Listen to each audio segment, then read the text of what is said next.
I'm Councillor Mary representing North Ward. And I'm Councillor Henry Davis from the South Ward, and we're both elected council members of the City of Adelaide. Adelaide City Talks is your window into the City of Adelaide and all the things that make our city great, and that keeps it that way.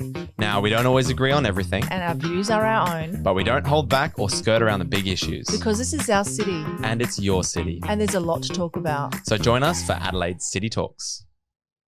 Welcome to Adelaide City Talks, and today we'll be talking about the council meeting from the 28th of May 2024 as we come up into our budget, and also probably the finance committee as well, because they kind of roll into each other. We had one first and then... That's right. So we had the finance committee 2 weeks ago. And then an hour later we had...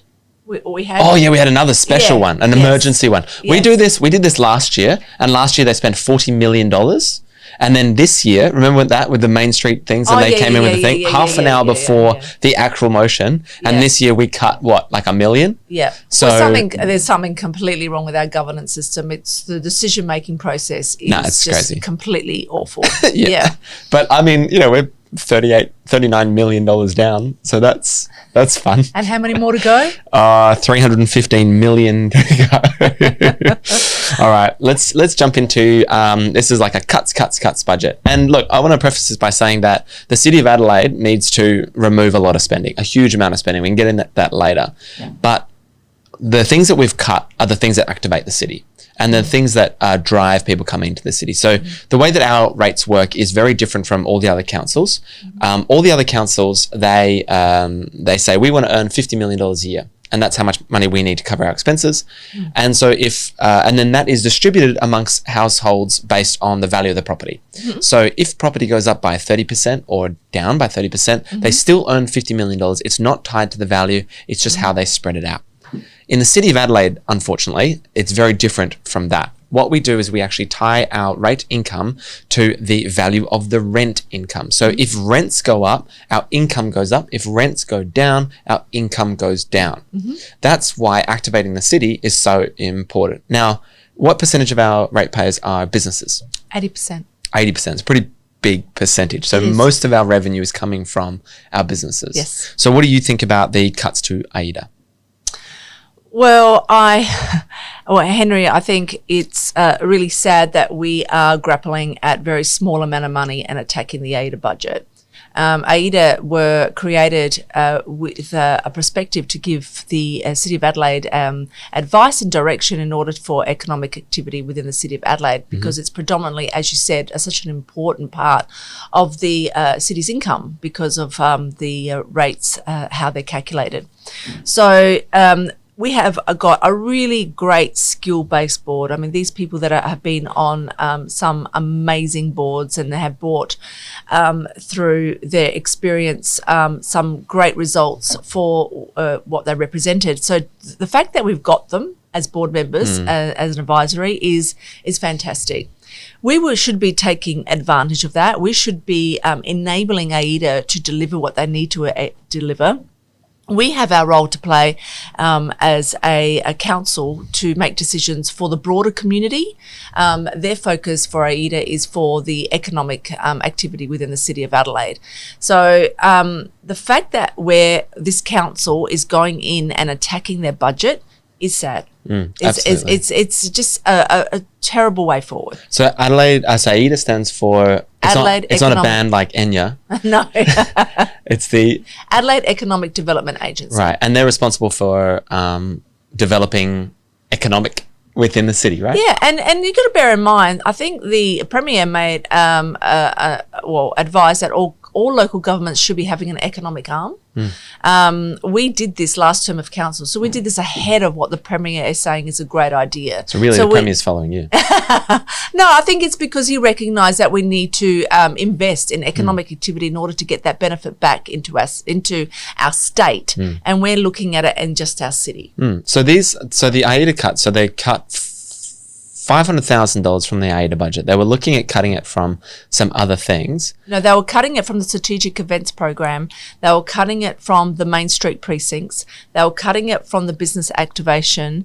They were cutting it from resources that they would need, marketing and things like that. So, yeah.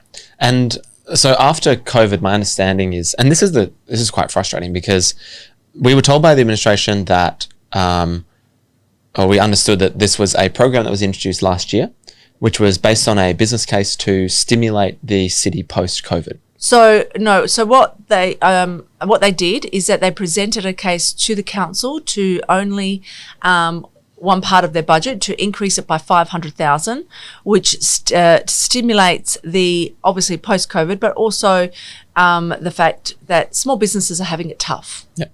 And the small businesses, as we know, for every one that's opening, there's 3 that are closing. Yeah. So we all know that. We all know that there are roll-on effects, which some are beyond our control for small businesses. So AIDA presented to us a budget of 500,000 to activate the main laneways like Ebenezer Market, like Rundle Mall, Varden Place, other laneway projects, other little festivals, a whole list of them. I don't have them here with me, to be able to activate the local the local community, the local businesses. Yeah, and so it's only 500,000. So you got to remember that there is a very you got to remember that 4% of our budget is reliant on economic growth. So that's a very small amount for that. Yeah, and to me, it seems like an investment in our own income. So if we are able to activate the city and rents go up and we have commercial vacancies that go down, we want rents to go up. Strangely, that's how the rating system is incentivized. But rents going up means that people can afford to pay it. Yeah. But if you have a whole bunch of commercial vacancies in the city, it basically puts downward pressure on our rate increases, which means that we actually have to increase rates rather than increase our income through our generation. Exactly. It's a really complicated thing for people to understand because it's very confusing. But I said it 6 times in council, and I think I saw a couple of light bulbs go off last Tuesday. Well, it's really sad. If you come to council, if you're elected as a councillor, you should understand that before you come in. Yeah. If you don't understand it, you should not be there. Or learn it very quickly. Or learn it very quickly. Yeah. The other thing is too, Henry, is that we're talking about this a lot because that's been attacked in the budget. Oh, absolutely. Well, it's over since the beginning of this council and even in the election campaign. Well, we went through, AIDA for the last 2 years has been put on hold because of not one review, 2 reviews that were commissioned by the council. They both said cost the council was the problem. $120,000. That cost the ratepayers $120,000, which we really one only was needed. 70 and one was 50. Is that right? Yes, ridiculous. Which in the end they were given all these actions that they had to be implemented because it's a new charter, and there are things that you always have to iron out with a new charter. I get that, but do we really need 2 reviews? Let's really think about that. So AIDA has been put on hold because of that. Then when finally we've jumped that hurdle and finally councillors can understand what AIDA's role is, because obviously they came to council not understanding what AIDA's role is, then we finally got that message through. Then now administration are saying to AIDA, you've got to cut your budget. So I'm really disappointed with administration attacking AIDA's budget. We gave them a directive 2 weeks ago at a committee meeting for them not to touch the AIDA budget. Yeah. And then on Tuesday, before the meeting, the council meeting where all the decisions are made, finalised, we had a committee meeting on this, only on this particular issue, and they came back with cuts for AIDA again. So I am just appalled. My view was we should be expanding the AIDA budget. Well, if we can't do it this budget, we obviously have to put it in our mind for next budget. And yes, we need to reduce costs, but the thing is that, like I said, like most of our revenue comes from having increasing the amount that people pay in rent. Yeah. And we went to the AIDA summit, and there was one of the speakers there was talking about why people are choosing to work from home and why big companies choose the locations that they do. Yeah. And now what some of the massive reasons, or the majority of the reasons why people want to come into the city, is because they have that kind of vibrant community after work, or even at lunchtime, things like that. And I put the same thing to the central markets to say, what can we do to support you more to try and create more vibrancy and make a more attractive place for people to work in the city, and so that more businesses will want to take commercial space in the city. But these are conversations. These are broader conversations that we need to have. But we all need to be focused on it and not start not cutting people at the knees to not be able to deliver what we want them to deliver and what the community wants them to deliver. that's what's important. Now, something else I want to talk about, which was we also cut about, I think it was 497,000. Correct me if I'm wrong, Councillor Martin, if you're listening. I'm sure you will. I'm sure you'll get an email. Yeah. We cut a huge chunk out of the community impact grants, and Yes. for me, those community impact grants actually they might sound like something that's easy to cut, but they're actually serving almost the same role as the AIDA budget in many ways, because a lot of the events, in a different way, but what they were supporting was a whole bunch of little events and things that people were putting on. So there was a harvest festival which had, I think it was like 300 people, and there was a reconciliation week music kind of festival which brought 1,300 people into the city. And so there's all these little events that are going on where they're getting there was a reconciliation netball event where they brought people together through sport. And hundreds of people participated in that. And the amounts of money that they're asking for is $2,000 here, $2,000, $3,000 here, just to pay for some of the costs to actually get the event going. And it's like that shortfall between what the volunteers can achieve, the ticket sales and these things. So they're very, very modest types of things. But that $500,000 that we cut from our community impact grants, in my view, that goes a massively long way to activating the city in tiny little ways all over the city. And now we did this last year with the Crows reconciliation funding. We cut it as we were about to vote for the sorry vote. And it's reconciliation week. And a lot of those kinds of activities are focused on Aboriginal cultural, like housing, things like that. And that's also what we cut. So I don't think we should be cutting these types of little impact grants that activate the city. And secondly, don't do it during reconciliation week when so many people have asked for them, applied for these grants. That's a lot of what it does. And I just think that's really a really bad look for the council. So in saying that, Henry, you're listening to this and saying, okay, yep, there's cuts here.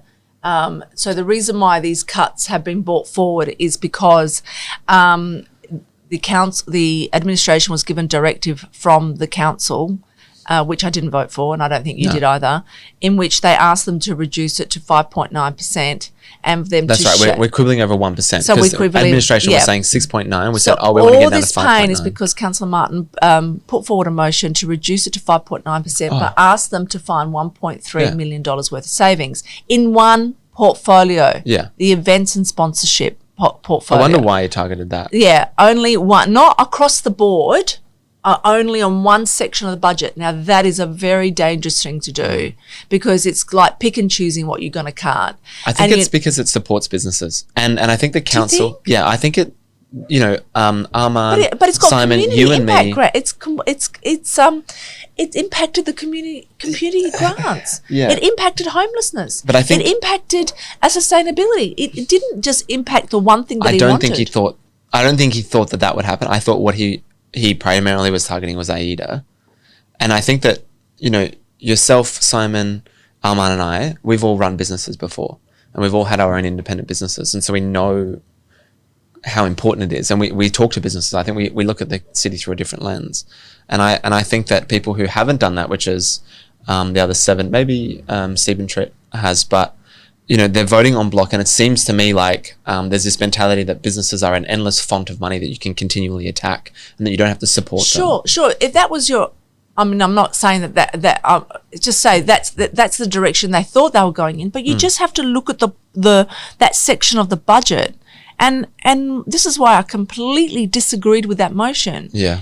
I knew it was going to impact a cut in homelessness. I knew it was going to impact a cut in sustainability. I knew it was going to impact, because that's what that section of the budget is. Yeah, and we went to the committee and we actually don't want to cut any of this. No, then why do it in the first place? Yeah, and so then we went back to the special committee, and now the administration is quoting Yes Minister saying how courageous it would be, because we went out to consultation. This is the snooker problem, right? Yeah. And this is why they feel compelled to do this. We didn't support this, but they went out to consultation knowing that they had to find 1%. So they went from 6.9 down to 5.9, right? Yeah. And they said, we're going to find this money miraculously from here. Yeah. And then when the administration came back and said, this is all the things we could cut, in the committee, we all went, well, this is just awful. Yeah. We can't do that. That's going to hurt us. Yeah. And we went around, we shouldn't make any cuts from here. 2 weeks later, when some people came back from leave, all of a sudden it's back on the chopping block, and they got rid of it when really we should have just turned around and said, you know what, they should put their hand up and say they screwed up. We should never have gone out on 6.9. We said it during the budget reply. We said you can't go out as making these assumptions that are unfounded. Right. So they wanted to go out. Well, they did. They went out to consultation on 5.9 on savings they hadn't found yet, telling anybody where those $3.2 million of savings, because don't forget it's also that 1.5% for the buildings, the parkland buildings, where that's going to be impacted in for the community. No transparency, no honesty, no direct relationship with our ratepayers in regards to where the cuts are going to be. So, and you know what the snooker thing is like you go out to consultation without the cuts to AIDA in it, right? Saying that you're going to maintain that funding. Yeah. Everyone says, cool, I'm happy with that. And you have the assumption of the 5.9, right? And then you turn around and cut all these things. Awful. Right? That's awful. Yeah. It's like it's blindsiding people. Oh, absolutely. Isn't it? And then you kind of, and I could see the others, and I was trying to make the point, no, you don't have to go with 5.9 if you can't make the cuts. Yeah. And if you can't find these miraculous savings that were never budgeted, which were never found in the first place, then just go back to 6.9. Yeah. And then they went, oh no, we can't do that. That would be lying or whatever. And Sedgman was saying, oh, I haven't seen this in 25 years. Well, you know, we shouldn't have gone out on a fake assumption. I've never seen going out on a fake budget. The other thing is, I wonder, that was what we should have asked the administration. How many times have you gone out on a fake budget, assuming that there's going to be cuts that you didn't know about? Yeah. On a wing and a prayer. The other one is, Henry, is that we did ask. Well, they were asked to go out to find these savings. If the directive wasn't so specific in one section of the budget, do you think that it's possible to find those savings overall? Yeah, I do. Well, the motion that I put to council, which I think was in late April, was a series of 5 motions. And one of those motions was to prepare a report on looking at delivering a 2% efficiency dividend, and to tell us if that's possible from all spending, including operations. Yeah. I also put forward a motion saying that our exempt ratepayers, I think we should be cutting services to those ratepayers in and around them because they don't pay for it. So, and at the moment we're maintaining all of these streets around, say, the universities at a extremely high rate. They look beautiful, they absolutely do, but we're giving them services for free that everybody else is paying for. And students aren't, going to Fugazi necessarily. They're like, the thing is, we're spending this money to look after a $1 billion entity that's worth heaps of money, massive revenue, massive amounts of students coming to the city, things like that, which is great, but they don't pay any rates. So I think that we should be looking at reducing that, how much we spend on luxurizing those precincts. Yeah, but you also did something else.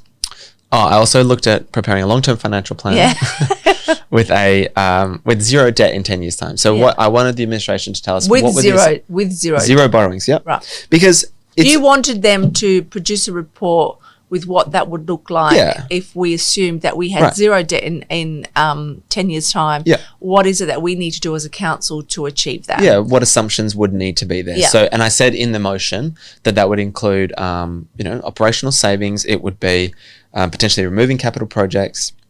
It could be increasing rates. Can you come up with a couple of scenarios that would deliver this in a kind of palatable way?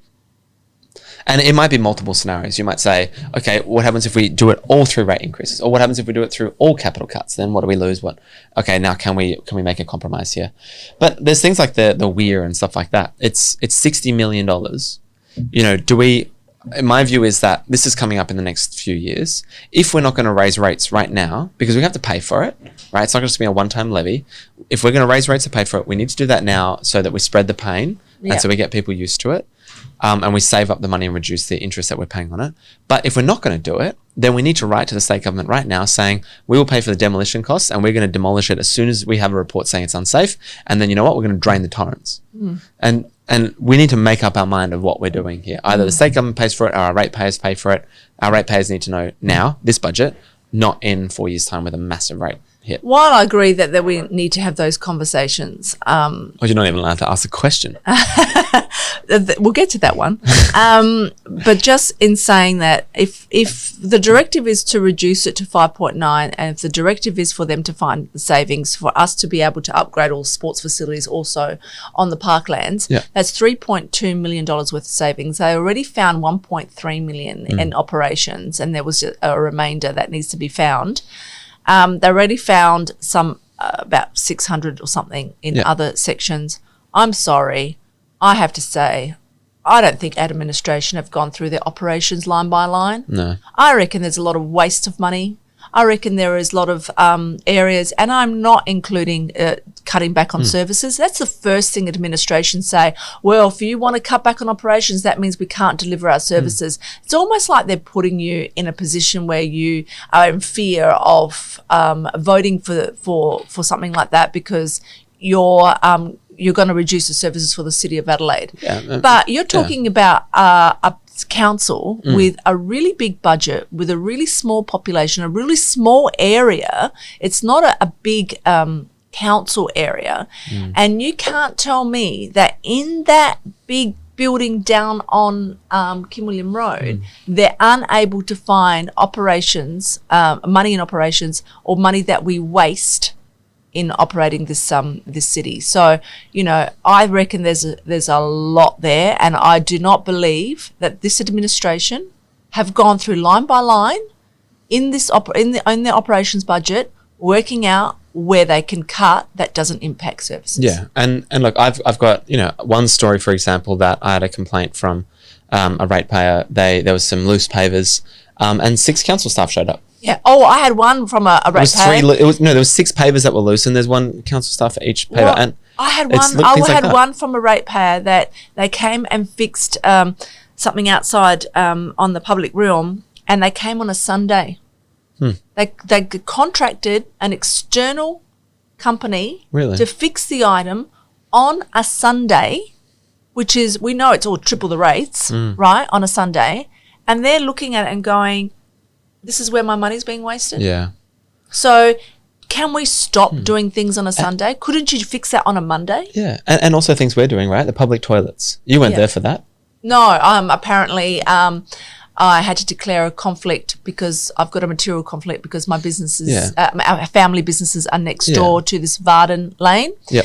And so I don't know how much of a great material uplift in economic activity I would get from a toilet being next door to businesses, but anyway. I had to deal with a very unsavoury toilet block in Burnside. We had to demolish it and put in an electronic one that would shut after hours because it was being used for other purposes. But you know how much public toilets cost? Yeah, a lot. Like a ridiculous amount of money. I'm told it's like almost like pending 600,000 plus. Well, see, here's the thing. I stood up on the council meeting. You weren't there. I was by myself against the faction, right?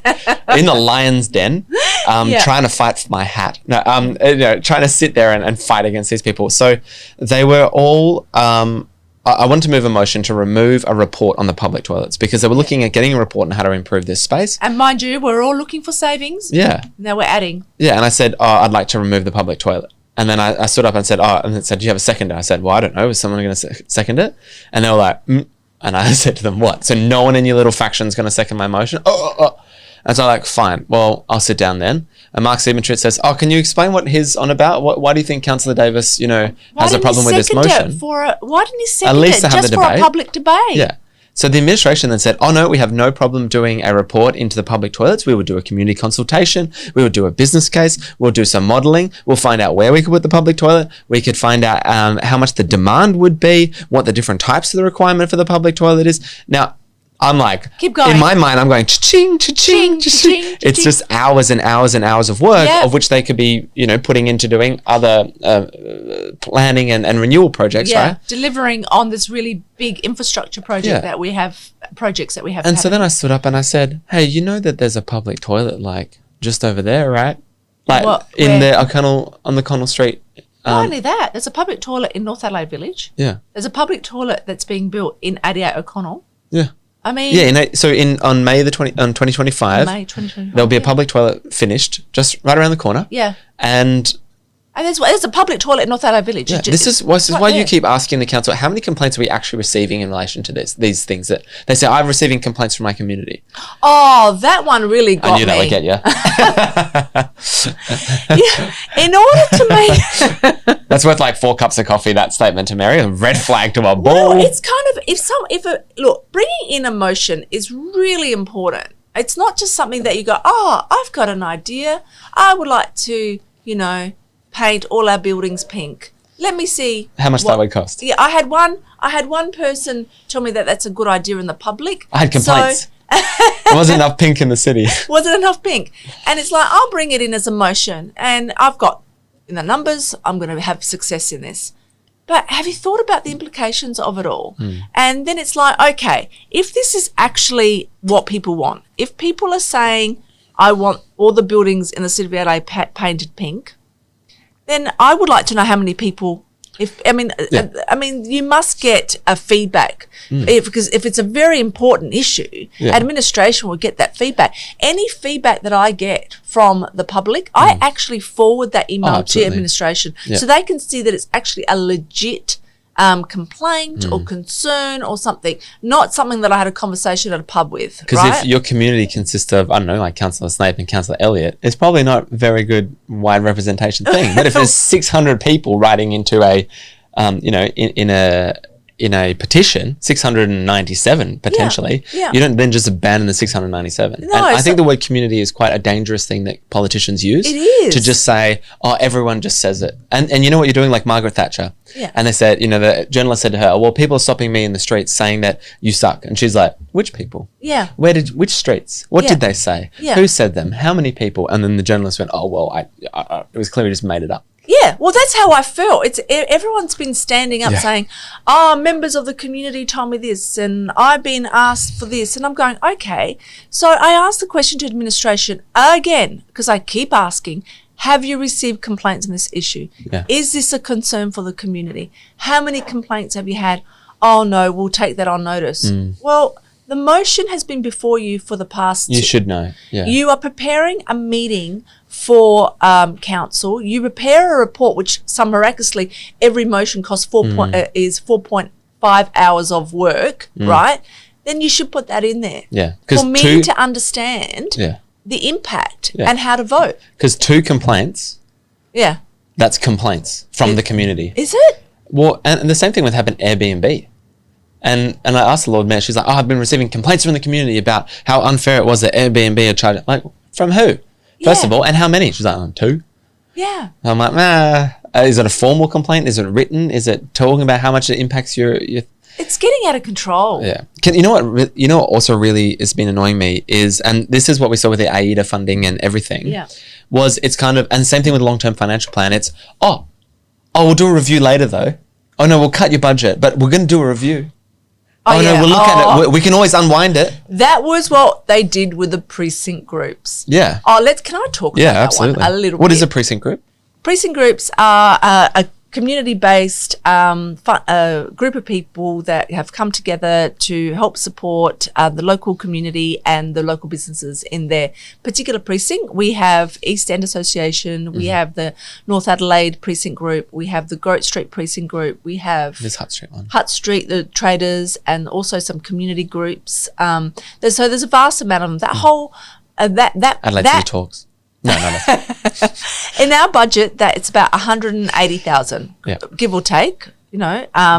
So very modest amount. They all get equally a very modest amount, and it just basically delivers the ability to be able to print newsletters, hold meetings, and maybe 1 or 2 events. And they're very important because they are on the ground and they speak to us directly as councillors, telling us what the concerns are of the community. Very much valued by all councillors. I don't know how administration feel about it, and that's not for them to enter the debate or their thoughts. But as councillors, we all agree they are very important. Not all of us. Well, I do. You do? Yeah. Oh, who don't? Who doesn't? Or let's Dominant faction. Well, this was really weird, Henry. So wait, didn't the mayor vote again? Mayor voted to cut the precinct groups, didn't she? Well, no. Let's go back to the meeting 2 weeks ago. We told them to not cut the precinct groups, not cut AIDA budget, blah, blah, blah. The precinct groups fall under the AIDA budget. So then we had that meeting before the council meeting, and the Lord Mayor proposed to cut the precinct group's budget in half, subject to a review.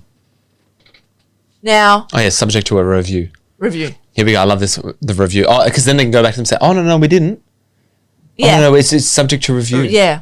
So my concern was that we did the same thing to 21 Park West. They cut the budget to they put it on hold, right? Subject to a review on our parklands building strategy. Yeah.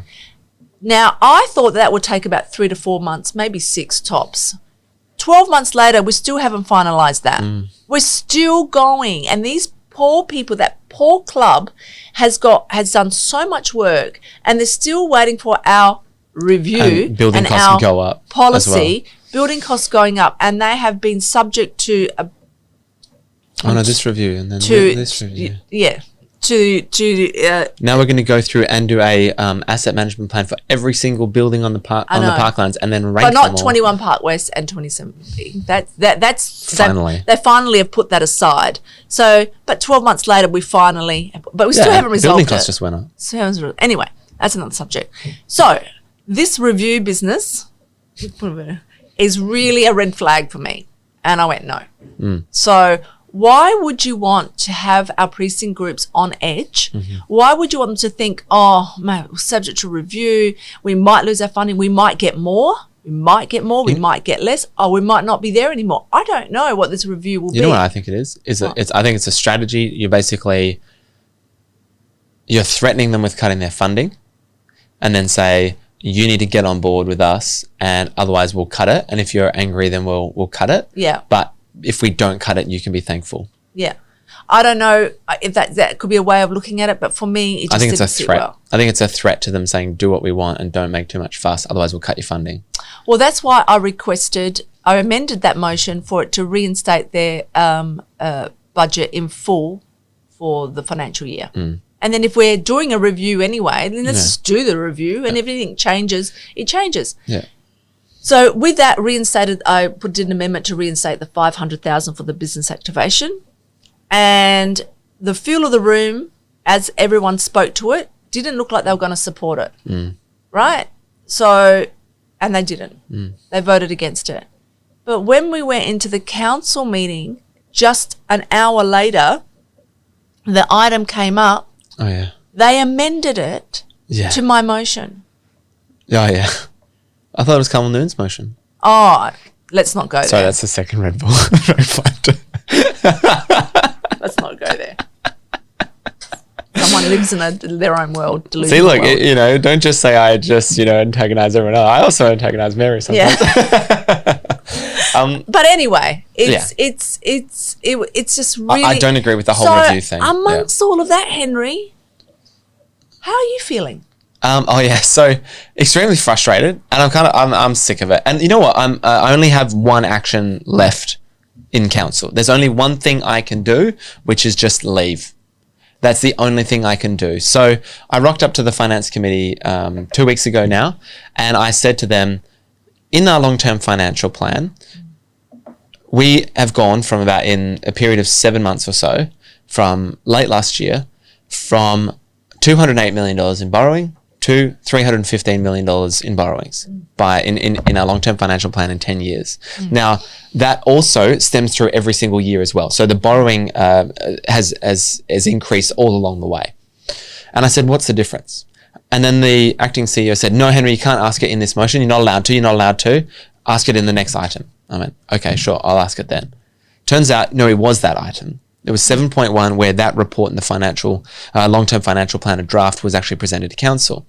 We went around the chamber, and then I tried to ask it again at the end, and the chair said, no, you're not allowed to talk about it, because we're talking about all these cuts to AIDA and the impact grants and things like that. And I said, well, no, I need to talk about this now, because first of all, let's just cut all the funding, I suppose, as a starting position, and another $29 million. And I said, we need to talk about how we're going to cut not just this, but $29 million or increase the rates if we're going to keep spending like the way we are. And he said, no, you're not allowed to talk to it, not allowed to talk to it, not allowed to talk to it. I said, well, this is absolutely relevant to what we're talking about. And then Councillor Snape said, I move to reject Councillor Davis.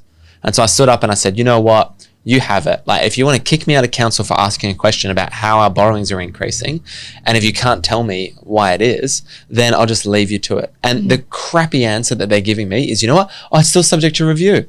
It's still, oh no, we'll figure it out better later on. So I said, you know what? I don't have to be here. I'll just leave. If you're not going to answer questions, why am I here? You know, what's the point of me being a councillor and being trying to ask questions and understand what's in our budget if I'm not allowed to talk about it because it would be seen in some kind of negative light? So can you just explain, because there's a lot of confusion as to why you're saying increase the rates by 30%. No, what is your reasoning for saying that? And it's not like you're saying let's do it.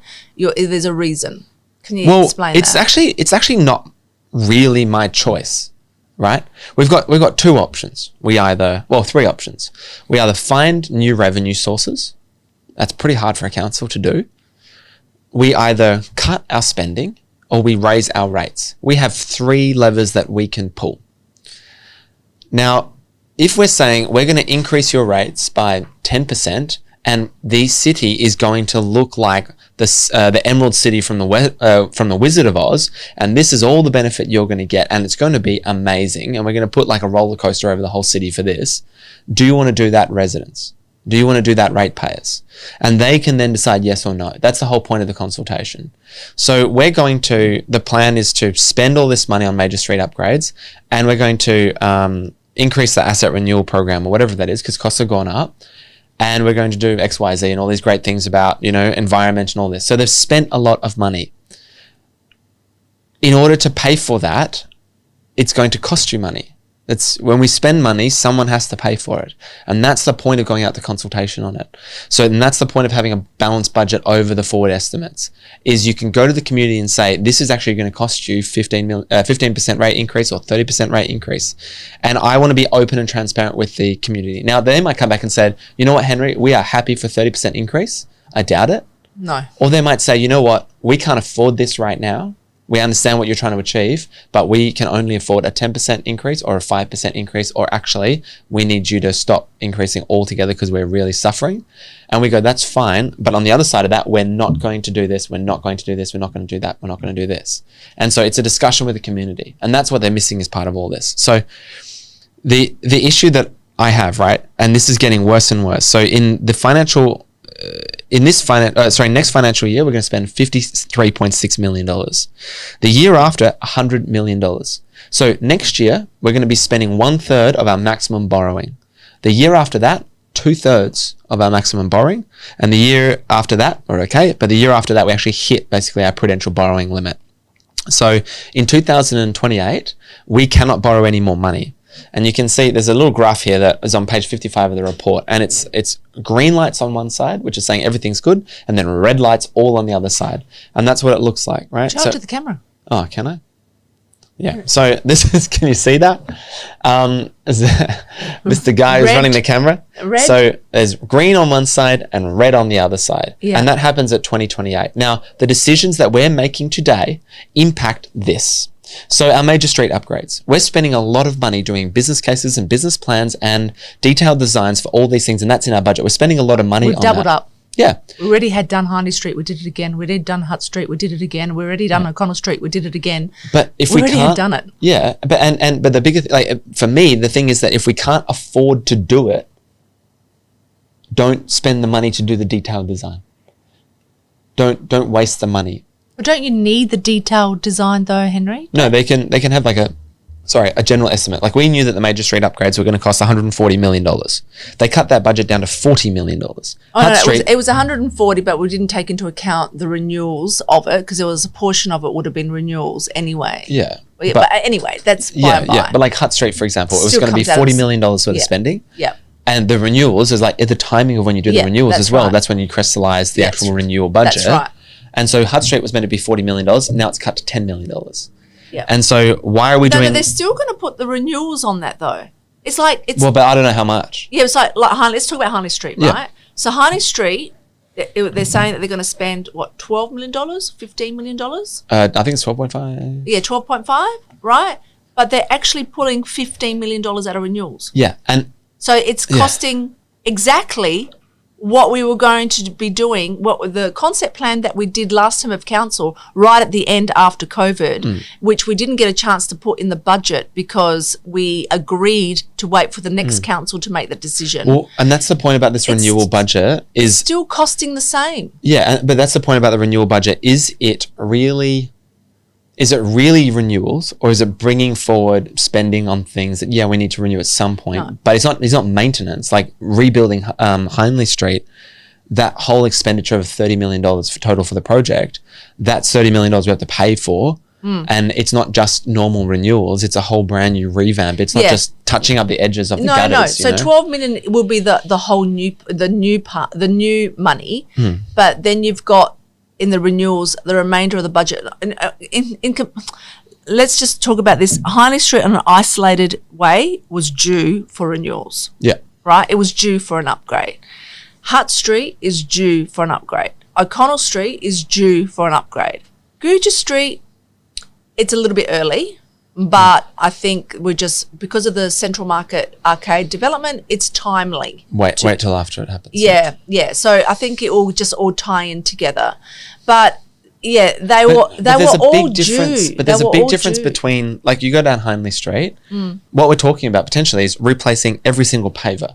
There's a difference between replacing every single paver and bringing forward renewals that would have to happen maybe in another 5 or 10 years, right? Because we want to spruce it up, and that's okay. But that means a rate increase, and they're trying to say that it's new capital spend, but it's also renewals. Yeah. But if the lifetime of the project is 20 years, and we're ripping it all up at 10 years, that's bringing forward your renewal project by 10 years, and that's not a cost that you would need to incur for another 10 years. So I hear what you're saying. I do hear what you're saying.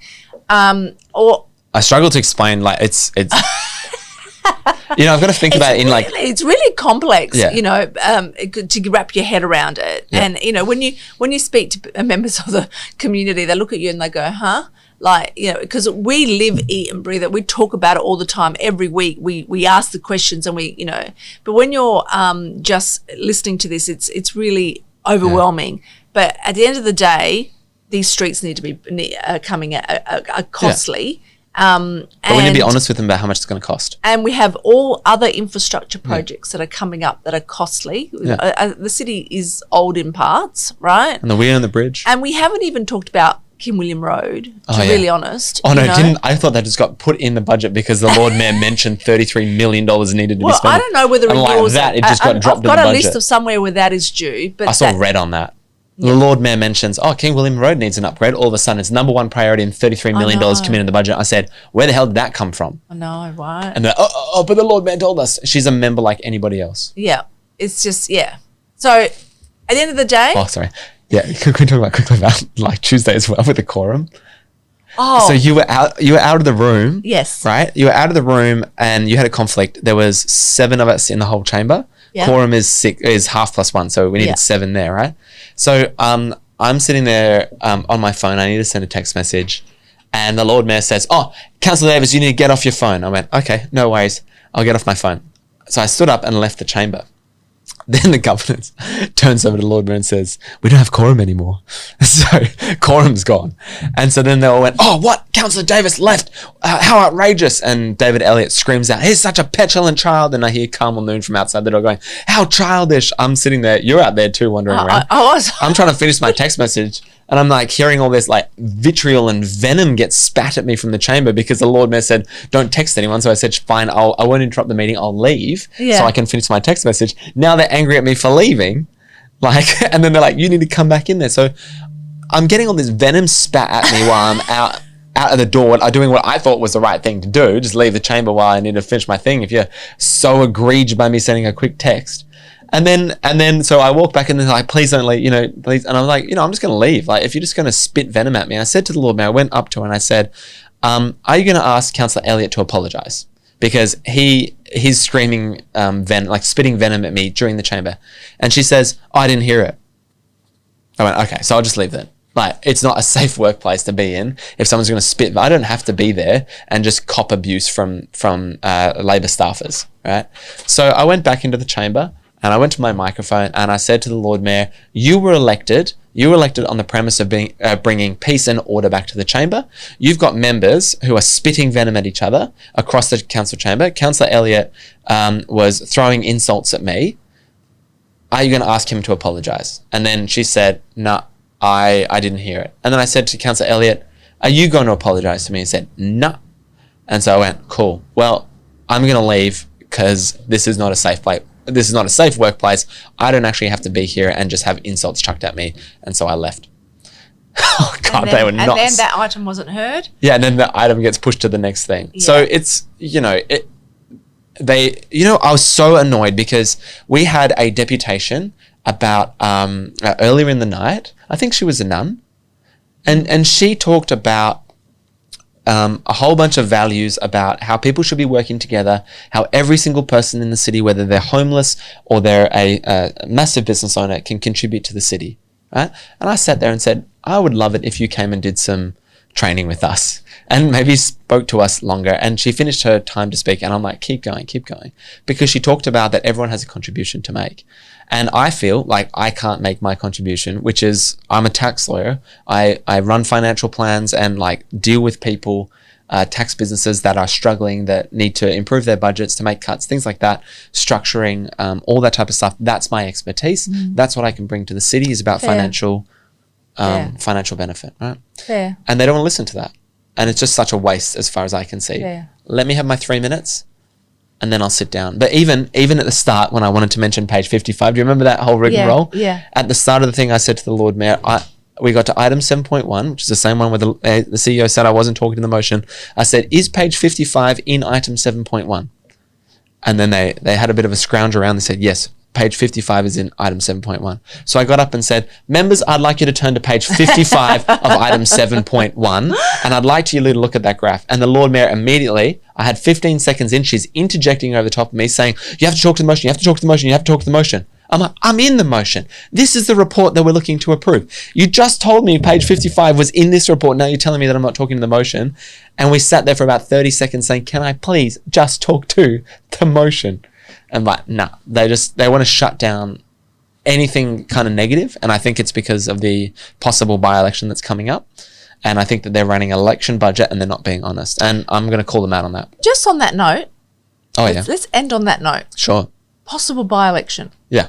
So we currently have a court case at the moment. Yes, it's a court case. I represented Senator Rex Patrick in the Court of Disputed Returns to investigate possible illegal practices which occurred in the last election. And he lost by, I think it was 52 votes, and Alex Hyde lost by, I think it was 32 votes. No, less, 24. Oh, no. Well, that was after the electoral commissioner agreed. That's right. He pulled 90 votes. That he called up all these residences and said, did you actually vote? And 90 of them said, no. No. So let's just Sorry, you go. Ask your question. So we've got a court case in currently at the moment. Yeah. So Rex Patrick pulled out. We pulled out, yeah. And Alex Hyde, former councillor Alex Hyde, is still going through the courts. Yes. It was 30 that he lost. Now it's 24 because the electoral commissioner found some other frauds during this court case. Oh, and came forward with it. Yeah, and came forward with it. Yeah. So the matter is still being heard. It's coming close to its little pointy end because it closed, but it reopened. Yeah, because a whole bunch of documents suddenly appeared through an FOI. Yeah. So and we're innocent until proven guilty. Let's remember that. And then you can see my face. If you can watch so the possibility is nothing can be found. Nothing will happen. That's a possibility. They might find there was no fraud. No fraud. Right. Possibility is that there might be a possible by-election for, if there is proven to be fraud, there might be a possible either by-election for the central ward only. The whole ward. Yep, a whole ward.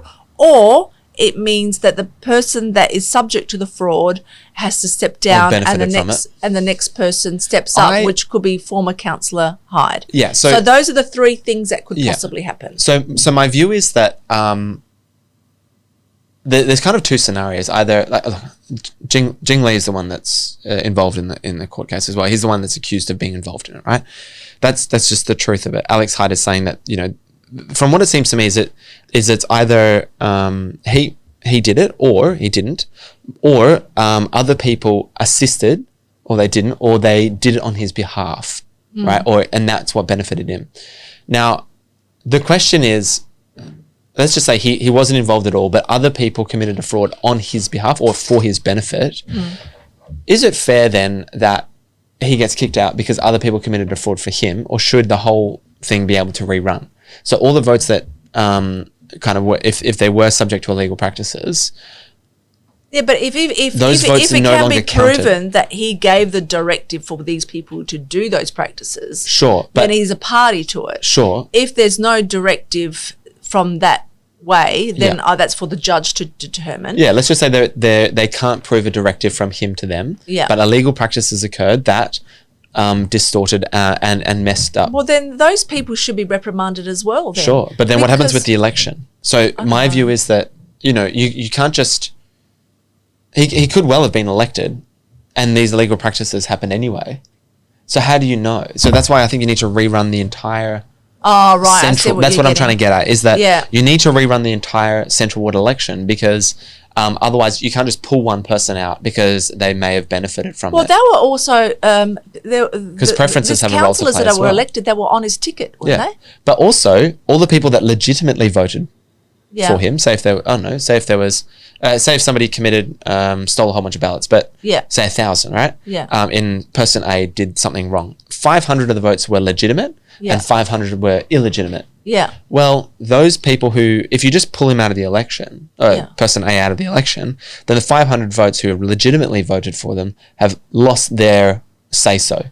So it's not just the fraud that got over the line, but it's also the people that voted there and their preferences didn't flow through. Because if let's just say that the fraud, if the quota was 750, there's 1,000 votes there, so it got him over the quota. There might have been a little spillover, but what happens in the voting mechanism is that the preferences, if you pull that person out, they get redistributed. Okay. Which will mean that it could affect anyone in that ward from his votes. That's right. So you'd have to go through every single vote and assume that he got pulled out, redistribute them maybe. But then how do you know which votes out of the 1,000? If you know that 500 were fraud and 500 were legit, how do you know which were legit and which were legit preferences, which were fraudulent preferences? That's why you need to rerun the whole thing. Yeah, I hear you. Well, it's going to be very interesting. We're getting close. They're getting close. These concepts are really hard. It's really hard to explain like this. It is really hard. I try to explain to people, and I'm even lost. You know, it's very complex. End of the day, I'm just going to say this: our voting system in local government is terrible. It needs to be an overview. It needs to be reassessed. It should be compulsory. I just find that it's very confusing for a lot of people. I think we should go back to voting booths. I think we should tick people's names off as they come through. I think that we should be spending a lot more effort in ensuring that those votes are valid. Can I tell you a quick little story? Yeah, quick. Just to end up. This will be the last thing. Sorry, Grant, you've been here all day. I went to Canberra to watch Dutton give his reply speech. And I went with my mum to Question Time. So in Question Time, one of the Teal Independents, the member for Kooyong, stood up and she was attacking the Prime Minister. And she said, Prime Minister, did you or did you not attend a function last night where there was big coal were attended and they paid $5,000 a ticket? Now, the question was out of order because it dealt with Labor Party internal machinations. But the Prime Minister stood up and he said, you know what, I'll answer the question, whatever. And he stood up and he gave the best reply. And he said, I've been elected 13 times in this parliament and I've represented my community, for all this time. And I'd just like to point out that the member for Kooyong spent more on her one election, than I have in the last 13 elections. Wow. And then sat down. I was like, Albo, that was gold. And the whole parliament, Liberal Labor, just went, ooh, burn. Well, that would have been, that's the truth though, isn't it really? They're accusing him of taking money from Big Coal, but this Teal Independent has 13 elections worth of spending in one election. True. Rip. Do you think the Teals will make it here? Yeah. Yep, I think Holmes Court will go into put a candidate in Sturt. I think the Liberals are going to be needing to rally all their resources there. I think also he's going to have a crack at Boothby. And the problem is that potentially the problem is that the Liberal Party doesn't really have any kind of preference flows coming from their right flank. Only One Nation and the Family First Party. So when we lose 2 or 3%, it's really hard. First of all, we have a massive majority, like 40% kind of standing vote. But if you lose 2 or 3% and you then bleed your preferences to Greens and Labor and Liberal after you've kind of convinced someone not to vote for the Liberal Party, that really puts you in trouble. So Sturt is such a marginal seat. Putting in a Teal independent, I think it's really problematic. James Stephens is an excellent member in Parliament. He's not sitting there. You know what I like about James is he's not sitting there joining in all the ruckus. He's sitting there doing work in question time and he's practicing things. Everyone else is like yelling at each other and he's sitting there answering his constituent emails, and I have a lot of respect for that. But I know he's a very hardworking member, and I think that the Teal impact is going to really impact the Liberal vote here in South Australia. Interesting times ahead. Yeah. Thanks, Henry. No worries. Thanks, Mary. Bye. Until next time.